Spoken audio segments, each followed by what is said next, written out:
RTV app వార్తల్ని క్షణాల్లో చదివే అవకాశం ఉంటుంది. ఒక న్యూస్ పేపర్, ఒక టెలివిజన్ ఛానల్ మీ చేతుల్లో ఎప్పుడూ ఉంటాయి.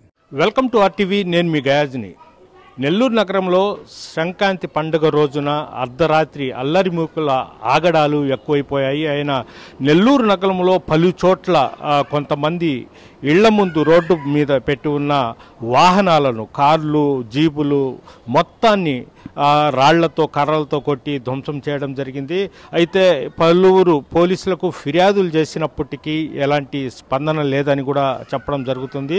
అయితే నెల్లూరు నగరంలోని ఉమారెడ్డిగుంట ప్రాంతంలో అయితే ఒక సీసీ ఫుటేజ్ ద్వారా మొత్తం ముగ్గురు యువకులు రోడ్డు మీద అర్ధరాత్రి పూట వెళ్తూ రోడ్డు మీద ఉన్న వాహనాలను మొత్తం నిలిపి ఉన్న వాహనాలు మొత్తం రాళ్లతో అద్దాలను కొట్టి ధ్వంసం చేసిన దృశ్యాలు అయితే సీసీ ఫుటేజ్లో చూడడం జరిగింది. ఈ సీసీ ఫుటేజ్లో కూడా పోలీసులకు స్థానికులు అప్పగించడం జరిగింది. సుమారు నెల్లూరు నగరంలో ఒక ఉమారెడ్డిగుంటలోనే సుమారు ఒక 20 వాహనాలు, అంటే ఇంటి ముందు రోడ్డు మీద నిలబెట్టి ఉన్న వాహనాలను వీళ్ళంతా ధ్వంసం చేశారు. అయితే ఈ మద్యం సేవించి ఈ అల్లరిమూకలు రాత్రిపూట, సంక్రాంతి పండుగ రోజున రాత్రిపూట రాళ్లతో అద్దాలను పగలగొట్టి ధ్వంసం చేశారు. అయితే దీన్ని బట్టి చూస్తే లక్షల రూపాయలు వాహనదారులు కూడా నష్టపోయారని కూడా మనం అనుకోవచ్చు. అయితే ఇవి పోలీసులకు చెప్పినప్పటికీ పోలీసులు పెద్దగా దాన్ని స్పందించలేదు.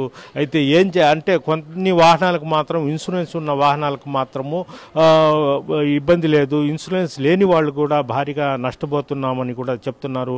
అయితే సీసీ ఫుటేజ్ ద్వారా, అంటే సీసీ ఫుటేజ్లో చూసిన ముగ్గురు వాళ్ళు వెళుతూ రాళ్లతో దడా అని అద్దాలను కొట్టడం, పగలు కొట్టడం దృశ్యాలను కూడా చూడడం జరిగింది. అయితే ఆ ముగ్గురు ఎవరు అనే దాని మీద కూడా పోలీసులు అయితే ఆరాధిస్తున్నారు. అయితే వీళ్ళని త్వరలోనే పట్టుకొని అరెస్ట్ చేస్తామని కూడా పోలీసులు అయితే చెప్తున్నారు. వీడియో ప్రదీప్తో గయాజ్, ఆర్టీవీ నెల్లూరు నుంచి. మరిన్ని వీడియోస్ కోసం ఛానల్ ని సబ్స్క్రైబ్ చేయండి. లేటెస్ట్ అప్డేట్స్ కోసం వాట్సాప్ ఛానల్ ని ఫాలో చేయండి. అండ్ లింక్ డిస్క్రిప్షన్ లో ఉంది.